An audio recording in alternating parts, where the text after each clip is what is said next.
Shalom, shalom, Israel. First and foremost, I want to give all honor, glory, and praises unto Yahawah, BaHaShem, YAHAWASHI, BaHaShem, RICANS, double honors to the elders and apostles of Great Millstone, and shalom to my Akim, Wakwathim, who are diligently waiting to be delivered from this final captivity. This is Brother Kawakub coming at you with yet again another lesson.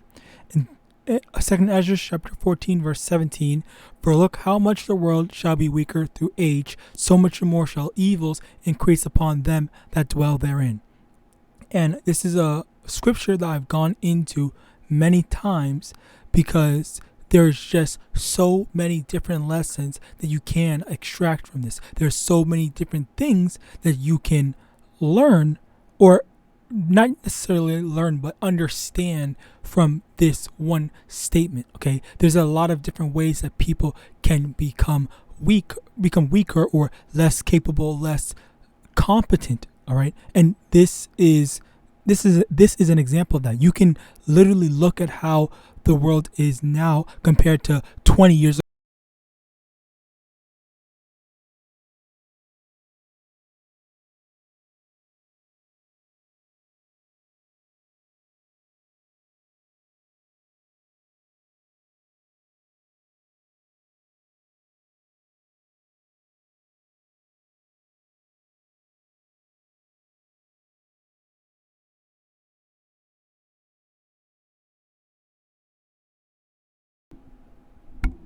All right, Slakia. So basically, as I was saying before, there's just so many different ways that you can understand this and see how people have gotten weaker, quote in quotation marks. Okay, because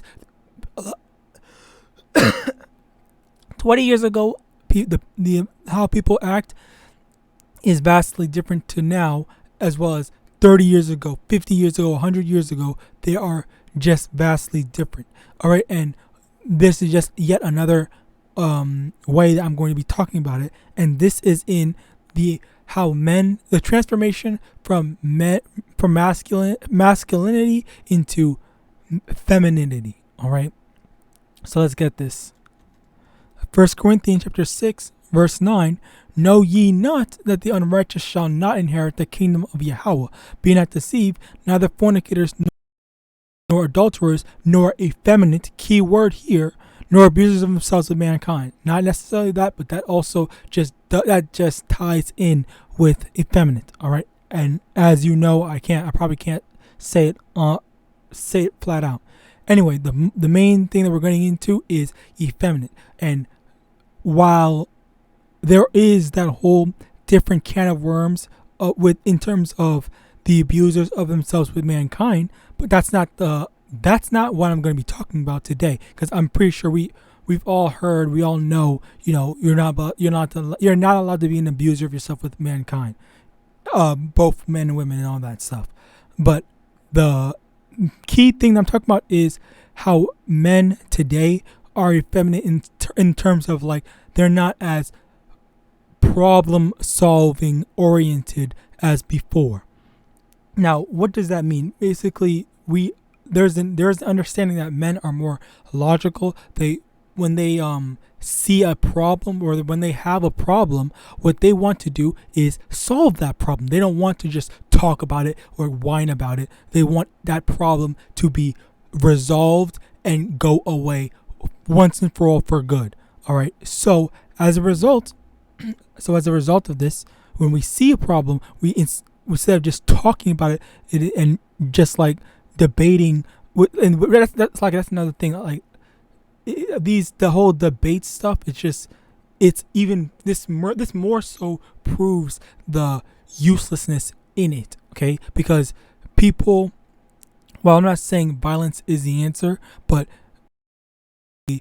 in this society right now, people glorify someone that's a good debater rather than someone that's trying to resolve conflict or resolve an issue. Instead of being presented with an issue, debating the issue and coming to a conclusion to solve said problems, people would much rather prefer to kind of sidestep the issue and try to make it seem like what their stance is right, their stance is, okay to do, which also ties in Slakia again. Like, this all ties in ultimately into Babylonian society and how people act today. So I have to say, this also ties into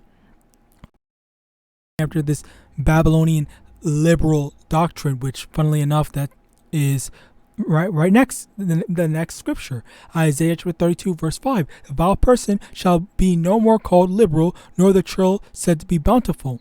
For the vile person will speak villainy, and his heart will work iniquity, to practice hypocrisy, and to utter error against Yahweh, against the Lord, to make empty the soul of the hungry, and he will cause the drink of the thirsty to fail. The instruments also of the churl are evil. He deviseth wicked devices to destroy the poor with lying words, even when the needy speaketh right. Verse 8, but the liberal deviseth liberal things, and by liberal things shall he stand. And the whole liberal thing is primarily speaking on the liberals of today. And when I say liberals of today, I mean like the people that claim that they are tolerant, but in actuality, which anyone and everyone are able to see this and notice, the hypocrisy in that. That was not the proper term to use, but it is basically hypocrisy, because they say that they're tolerant, but yet they're not. And a lot of the things that they preach, they don't practice themselves. All right, as well as which is like primarily the whole tolerance thing, coexistence, and crap like that. All right. So yes, they are practicing hypocrisy, and they are not truly liberal. They're equivalent to vile, all right, which we also see that in their wicked practices. So now, how this ties into men in general, the non quote unquote, not necessarily, well, yes, liberal as well as conservative, as well as men in general. So even if there are men that don't fit either stances, there's just men in general. And the reason why I am so familiar with this is because I used to be / kind of still am on that same side of things, which is something that I'm working on. And it is to be right and not wanting to acknowledge the issues and problems head on. They try to take it at a different angle, or approach the solution, or approach the problem differently, and try to morph it into something else. Okay, so this is how Babylonians act, or Babylonian men think. Okay, and this is kind of indiscriminate. In this instance is indiscriminate, where they're being disingenuous, and they're not trying to problem solve, but they're trying to just make themselves seem right so that they can do what they want to do. And this is the whole effeminate thing, because that's how women are. This is where that effeminate mindset it comes. This is what ties into that effeminate mindset, that effeminate way of thinking. Okay, we're supposed to be able to examine ourselves and understand. Well, number one, everyone, even Babylonians, they acknowledge and say, yes, I'm not perfect, but at the same time, they act and think the way they process things is that they think that they are always right, but yet they say, oh no one's perfect, but then they don't acknowledge that the stuff that they're doing is wrong, and they're not acknowledging that it is a flaw and that they are wrong. All right. So with that, this is why I was saying, this is why I brought up the whole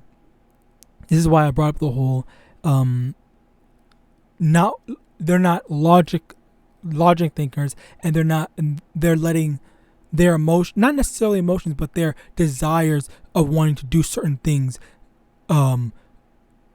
cloud their judgment, as well as decide how they want to go about making things make logical sense to them, so that they can continue doing what they want to do, rather than just say, okay, what did the Lord say about people abusing themselves? Okay, it's clearly in the scriptures. It says this, and the third. All right, then okay, we're not going to do it. But then they say, okay, well, actually, doesn't the Bible also say you can't eat pork? So if you're eating pork, then doesn't that mean that you can't do this, that, and the third, blah blah blah? Well, it's like I don't know why I did that. That was weird. I'm not gonna lie. And I can admit that.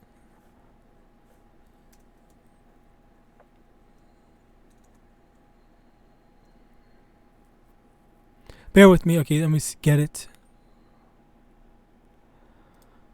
Oh my God.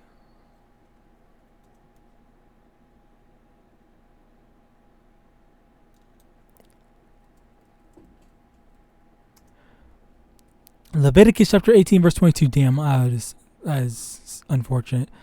Thou shalt not lie with mankind, as with womankind it is abomination. Right, clear as day, right there, right then and there, right here and now. The scriptures say you can't lie with a man. If you're a man, you can't lie with a man, just as you would lie with a woman. That is an abomination. It clearly states that. But again, like this whole Christianity thing, and by extension, the Babylonian mindset is to try to find, it's rather than take things at face value, address issues at face value, they try to manipulate and find a loophole to certain things. Okay. Oh yes, that is the thing. Loopholes. Okay. This whole loophole, trying to find a loophole to do whatever I want mindset is what causes stuff like this, because they're saying, okay, well, number one, we need to try to find a way. I'm not trying to promote, debating or anything like that, because I did used to debate, but basically, what goes on in their mind is, a so-called man's mind is, they have to try to find a way to prove that we don't need to keep the law. We don't need to keep the law. Okay, so if that means we don't need to keep the law, then we don't need to eat pork. And if some of the laws are done away with, and that means then that means that this law, because it falls under one of the laws, and that means that we don't need to keep this, so that by extension, we don't need to do that. All right. So this is their mindset. This is how they come to these conclusions that they get to, which is why we need to be so hypercritical about just not about or hypocritical about ourselves, and not trying to justify our own actions. Okay, you can't just justify the things that you do. You need to address. Okay, yes, we have flaws, and which Slaki, that's another thing that a brother I had just saw a lesson from that brother did, where it says that where he made mention that Passover is coming. So as a result, we need to self-reflect and make changes to our behaviors. We can't just be staying. You can't say new year, same nigga. Okay, you have to be new year, the ever-changing, self-reflecting, self-improving Israelite man or woman. All right, so we have to acknowledge that, and do better, be better. All right, so stop justifying your wicked actions and seek to do better, seek to better yourselves in this truth, or just in general. All right. Now, Proverbs chapter 16, verse 18, pride goeth before destruction, and a haughty spirit before a fall. And this is where that whole mindset comes from. It is pride and not wanting to be wrong. Once again, speaking to myself first and foremost, there are some instances where I'm talking to someone, and someone is, what's the word, making sense, and I can't admit when I'm in the wrong. Yeah, I'm in the wrong, and I just don't want to say that I'm in the wrong because I just don't like I just don't like that person, or I'm just trying to justify myself. Okay, that's something that I have to work on, and that's something that I need to improve on. And Yahawadah, I'm able to improve upon that. All right, but we have to let go of this pride and understand and acknowledge that this pride, in not just this pride, but all forms of pride, all these pride that we have in ourselves, is what's going to lead to our destruction. We need to humble ourselves down. Psalm chapter 37 verse 11, but the meek shall inherit the earth and shall delight themselves in the abundance of peace. Okay, the meek, what does meek mean? See over here, again, please. Quiet, gentle, and easily imposed on, submissive. The key word submissive. Okay, meek is understanding that we're not supposed to be puffing up our heads, but we're supposed to be submitting to the will of YAHAWASHI, and not what we want to do, but what YAHAWASHI wants us to do. Okay. Finally, Matthew 5 verse 5. Blessed are the meek, for they shall inherit the earth. Once again, even Old Testament and New Testament says the same thing. You have to humble yourselves down. Okay. And that has never changed. We can't be proud. We can't be saying, "Oh, I want to do what I want to do," or I want to do what I feel like doing, or I just want to justify myself and find a loophole to do. All right, like this is the issue. These are the things that we need to just drop from our lives in general. So with that, I hope this lesson was edifying. I want to give all honor, glory, and praises unto Yahawah, BaHashem, YAHAWASHI, BaHashem, RICANS, double honors to the elders and apostles of Great Millstone, of Babel, and Shalom.